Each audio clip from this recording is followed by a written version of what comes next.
and show that. But you say in this case the warning saved your life. You saved our life. Watching you, and we did everything that you said. You pointed out on the weather map, and you told us what to do and how to do it, and we did it. And it's because of you and the equipment that you have to be able to tell these people what to do that my family is here. Now, I had six households of family members on my street, and we're all alive because of you.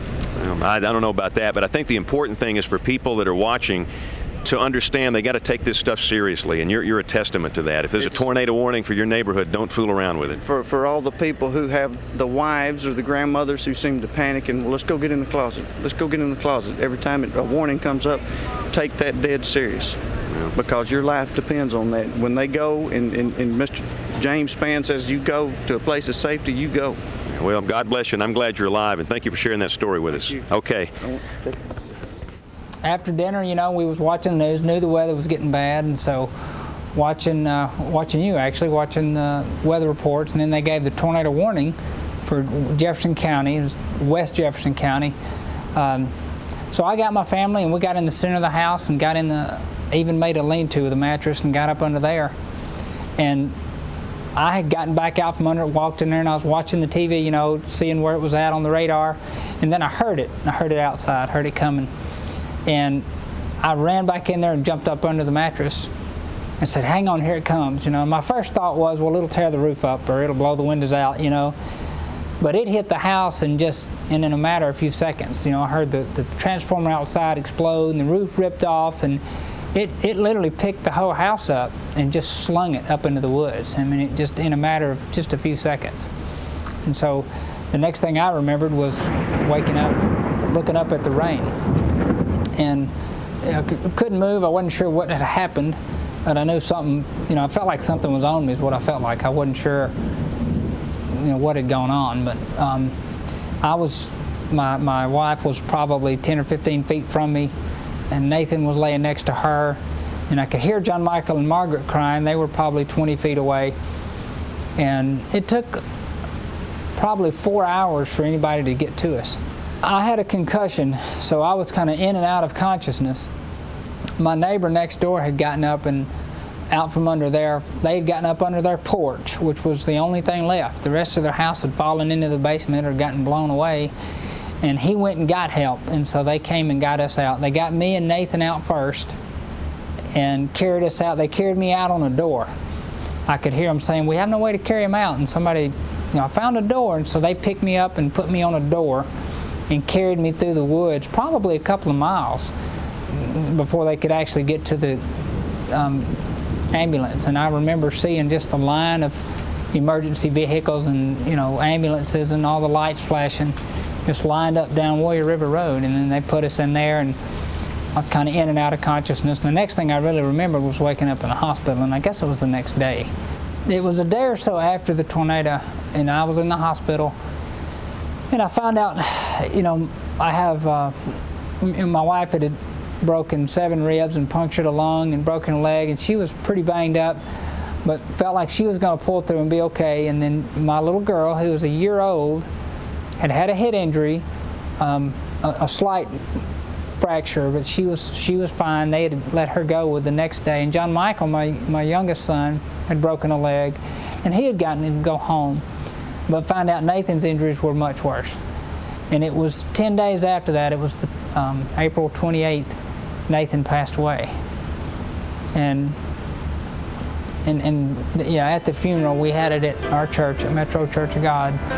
We had, they brought me in on a stretcher, and my wife brought her in in a wheelchair, but I had to be there, of course. I mean, that was just, I told him whatever it took, I was going to be there. But that was a very difficult, I guess, the hardest day of my life. That was the longest day I can remember. But I do remember there was a lot of people there. There was a lot of friends and family, and that warmed my heart to know that many people were touched by our family and by Nathan. And still today is touched by Nathan and his gentle spirit.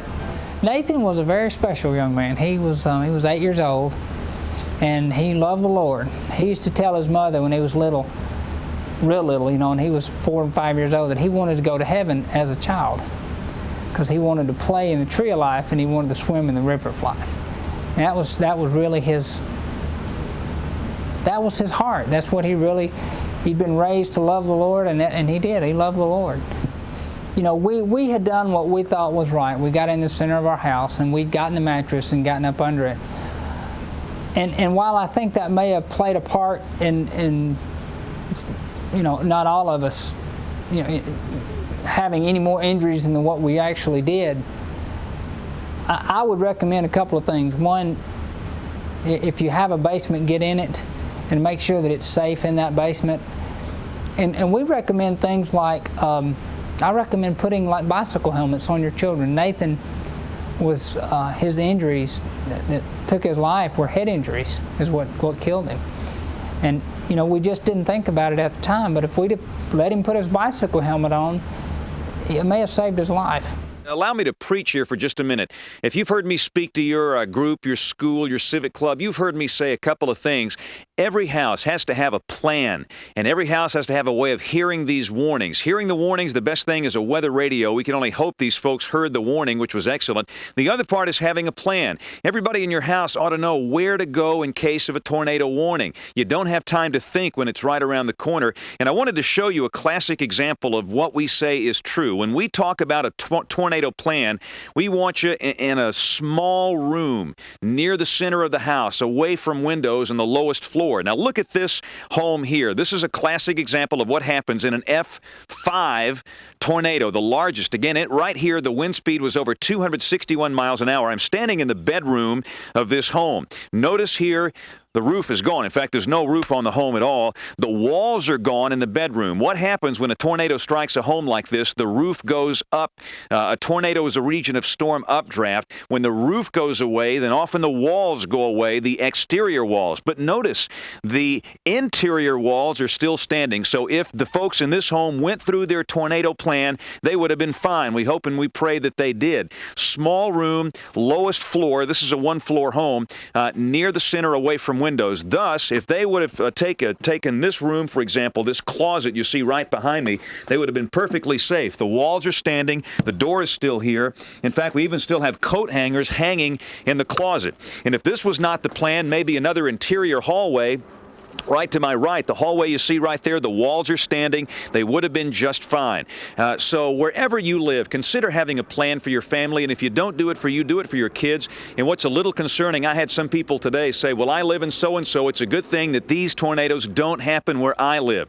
Understand they can happen anywhere in this state. I don't care if you live on a ridge, in a valley. Doesn't matter what your grandmother says. It doesn't happen. It doesn't matter if it hasn't happened where you live in 500 years. They can happen anywhere.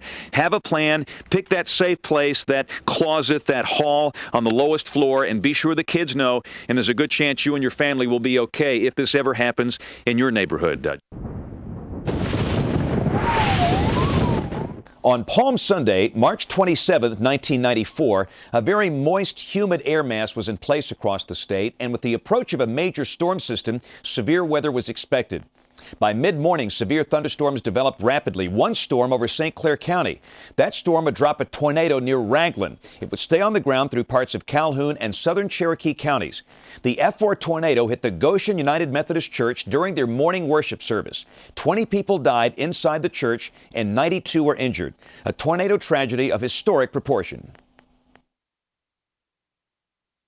Goshen people are all sorts of people, but they like living in a small town, and they like knowing everyone, and most of them are related to each other, and they're very close and deep, far-reaching family ties, and there's a lot of support. I found that we usually had more in attendance than we did on the membership rolls, because coming to church was a real important thing for them. So Sunday mornings we saw everybody. They came back Sunday nights, and we had a lot of activities going on at the church, and it was just a real active, loving, strong church. I came to Goshen in 1990, And I wasn't sure how that was going to be, because I'm not a rural person. And I thought, they're going to hate me and I'm not going to know how to live out in the country. And they weren't sure what to think at first, and they didn't know what to call me, because they had called their pastors brother so-and-so, or, they just didn't know what to call me. But we got over those hurdles and really just came to love each other, and I really loved the people there. I loved being at Goshen. We got really close.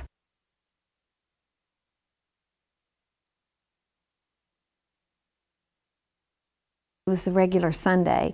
We had a little bit more activity to do because the children were young, and Dale was out of town. He had taken his campus ministry group to Oklahoma. Our Wesley Foundation, the United Methodist students I was working with at Jacksonville State, we had a real commitment to doing mission and service. And so during spring break, we often went to Washington, D.C., or we went to Miami once and worked with Habitat for Humanity. But this time they wanted to do something different and learn about Native Americans. And so that's why we went to Oklahoma. And so that puts two responsibilities on me: to get ready to be a pastor and to get ready to, as a mother, to get the children ready. So I remember being very busy. Do you remember what your sermon topic was to be that day? Well, that day we didn't have a sermon. It was a drama. And it was a Palm Sunday drama, and it was about the Passion of Christ. And it began with welcoming Christ in. We had a Palm Sunday processional, as we usually do every year, and had big palm branches, and had the children walking around the sides in the middle of the church waving palm branches. And so they were the triumphant parade, welcoming the parade of Jesus on the donkey. And then we had a children's time, and I remember in that children's time there were so many kids, because the church was just packed that day. It was something special. And I remember looking at the children. I had little gifts for them, and I wasn't sure I would have enough. And I said to the congregation, "Have any of you ever seen this many children in church on a Sunday morning?" And everybody just smiled. About how many people were in the entire campus, the church campus, that day? 142, I believe. That's a big crowd. Mm-hmm. That was as many as the church would hold. And I remember just feeling so good about all the people who were there that day, and it was just a special day. Prior to the service, did you have any inkling that the weather could be severe that day? I really didn't. It was a little bit rainy, and so I remember talking with David Reinhardt. I said, it's looking kind of rainy, and we had been really trying to welcome people in the church and be a little more intentional about that. So he said, "I'll go out in the parking lot and help people in with umbrellas." And then we talked about maybe having candles in case the power went out. Not anticipating a serious storm, but when the wind blew sometimes too hard, the power would go out. So we just kind of wanted to have at least a little bit of light in the sanctuary. And that's really all. And the rain started right at 11 o'clock. At what part of the service did you know things were getting serious outside? We were right in the middle of the drama, and the power went out. We heard pretty heavy rain. At what part in the drama did this happen? The man who was playing Jesus had not come out yet at that time, and he was to carry the cross on his back, and he had a crown of thorns on his head, and that was coming up. And I remembered rehearsing with him, and we had made this crown of thorns for him, and it had some really sharp thorns. It was a real crown of thorns. And I said, "Kirk, be really careful with it because it could hurt you." And he said, "It's okay." And he hadn't been in the church all that long, been back in the church, and was there with his children. He was a single father. And I do remember thinking, Kirk is the best person here to play Jesus, because he's willing to make the sacrifices. And it was really a powerful place for him. He sang a solo in that, and that was his first solo to sing in church. There was a song that was supposed to come up next after that little section and before Jesus came out. And the power went out, and we just didn't know what to do because they were using a tape. And so I just whispered to the girl who was doing it, "Sing with your sister. Get your sister to stand up there and sing with you because she knows it too." So they stood up and sang it because it was so loud outside. And they were trying to sing over the sound. I think we were just so focused on the drama that we probably didn't really, it was almost like, this is probably hard for me to explain, But the drama that was going on up in front of us was just kind of helped by this drama that was going on outside of us. So we really weren't aware that this was a weather problem. We were just going, just moving towards the crucifixion of Christ. After the power went out, how long did it take approximately before the structure started to be destroyed? I think the power came back on again, and then we were kind of relieved because then we had our sound system, and there was a little struggling around to kind of get us back where we needed to be, and then it went out again. And then I just remember a window breaking out in the middle of the sanctuary.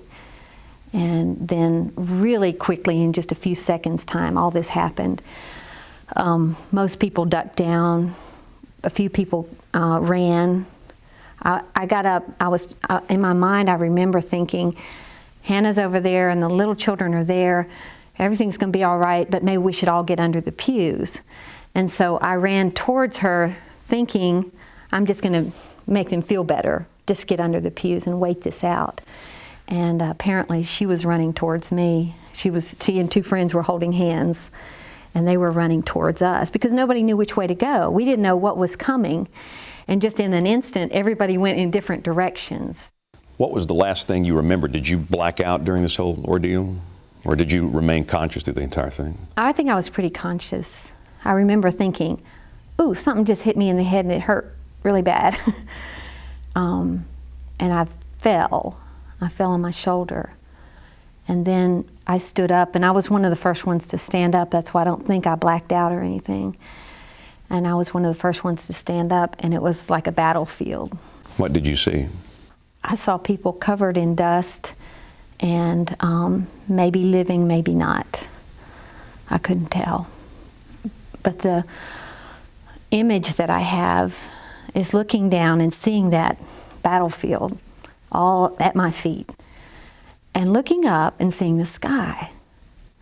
And you don't often get to stand in the middle of the sanctuary and see the sky. I was right in the center front, and I looked up and I saw the sky, and I remember offering the deepest prayer I've ever prayed in my life: help. I just prayed help. And it was so reassuring though at that time, because I knew that this drama that we had been going through was God's story, and that we were living in this drama, and God was still with us, and God would help us get through that. And I never questioned that while I was in that sanctuary, because it almost felt like a drama. It felt like the same thing. How did you physically react after you prayed that one-word prayer? The hardest thing was not to step on someone and not to hurt someone, because people were actually under layers, under the pews, or some of them to my right were under the roof. And I didn't want to hurt anyone, but my first thought is, where are my children? I started looking for Hannah because I knew where she should have been. She was holding hands with a friend. Your last memory of her. Where did you find her?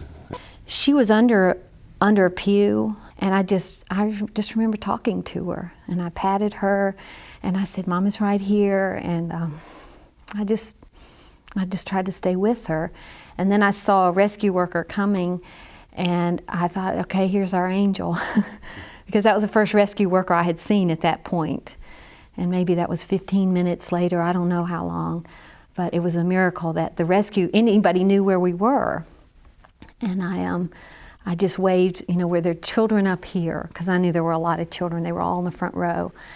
And he came up, and then at some point he just took Hannah away from me, and then I didn't know where they had taken her for a long time. So in a way, that was a blessing too, because I didn't know right then for sure, consciously, that she had died. I just kept believing maybe she was taken to a hospital and she'll be okay. So I didn't go with her, and I tried to just stay and help other people. And when people would panic, I would say, listen, I don't know where my child is right now. I don't know if she's alive or dead, but we've got to get through this. And out of that, my not knowing, I was able to have the strength to keep going, and maybe to help other people, and just to kind of help keep a sense of calm, because as I looked at myself, I realized I have my robe on, and I went, oh, that's right, I'm the pastor here. And so I think just though I was able to still be a pastor in as much of a capacity as I could, because this was my congregation. There they were. How long did you stay at the scene that day after the tornado happened? How long did you stay actually on the church campus there before you went to check on Hannah? It was about an hour and a half, I think. It took a long time to get some people out. A lot of people were trapped under the roof. And I didn't want to leave because I knew that I really didn't know how bad I looked until I saw myself in the mirror. I had gone to the house to try to get some towels to help people because we lived right next door, and I realized I couldn't lift anything with my right arm. So I knew something was wrong with it, but nothing life-threatening. I pretty much knew at that point how many people, I knew which people had died. They had put bodies on our carport, and so I had seen them, and we had all talked among ourselves, so I kind of knew what the situation was, but nobody had been able to tell me about Hannah. When did you find out that Hannah had died? There was another band of storms coming through. I really asked them if they would just take me somewhere. So we went to the hospital. And then when I got to the hospital, people said, "What can we do?" And I said, "Please help me find Hannah." And then finally, by that point, I had so many friends who had come and other ministers, and they just were surrounding me. And then one of them came and said, "We just need to know what she was wearing." And I described it, and then they told me. And then I had to let down and then try to get word to my family, who were all over the place. The campus minister that we were working with there got a phone call from Alabama, and his telephone was not working properly, but he knew something was going on. His secretary had called them from the Wesley Foundation in Oklahoma. And so he was driving in one van, I was driving another van, and he pulled off the side of the road in this park. And he said, "Dale," he came, got me, and said, "You need to come up here with me." And so we drove out a little further where we could get better phone reception, and he said, "Something's happened to your wife's church in Alabama, and you need to talk to somebody." It was a while because he was out on an Indian reservation in Oklahoma. It took a little while to find him. And so then when we talked with Kelly, she said just really plainly, I think, Hannah didn't make it. And so at that point we started a long, hard, deep process of grief. Tell me about Hannah and her life as a little girl, the things you remember, the good times. She was so good for us. She taught us so much. She had such a pure faith. She loved God. She would swing, and she would say, "I'm going to try to swing to heaven." And she would throw a ball in the air, and she said, "God didn't catch it." Sometimes I'd walk in a room and she's just talking to God, laying in bed when she should be sleeping, but she's laying there and couldn't sleep. She's talking to God. We can all do that. We can just talk to God, and God can be a friend. And she taught me that. And I really believe that God was her friend. My last memory of Hannah before I left on my trip, she was riding her bike around the church parking lot, which she loved to do, around and around and around and around. And she said, "I love you, Dad." And she came over and gave me a big hug and a kiss, and then she was off again. Hannah was not mine. She was a gift to be enjoyed. She wasn't mine for forever. She was just a gift. I received a gift of 4 years, and that's all.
what happened here was an act of nature. A tornado came through. Why did this happen? I think it's a matter of science. It's not a matter of God's will in the sense that God created a tornado to go and wreak havoc throughout the Southeast. And I think that it just happened, and we were in the wrong place at the wrong time. And that's not even the important question. The important question is, now that this has happened, what does it mean to us? What do we make of this? What can we learn from it? What did you learn? And I think that our family and many people at Goshen have really learned to rely on God and to trust God and to know that God is present even when things don't go our way. Having faith in God is not just about getting your needs met, but it's having faith in God no matter what's going on. And that God's always with you in this life and the next.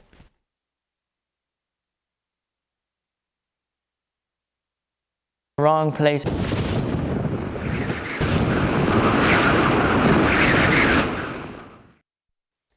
December 16th, 2000 was a very busy day for Alabamians. A Saturday, 9 days before Christmas. Many people were shopping that day. People were coming in from out of town to visit friends and relatives for the holidays. College students were traveling home as school was closing. It was a busy day here.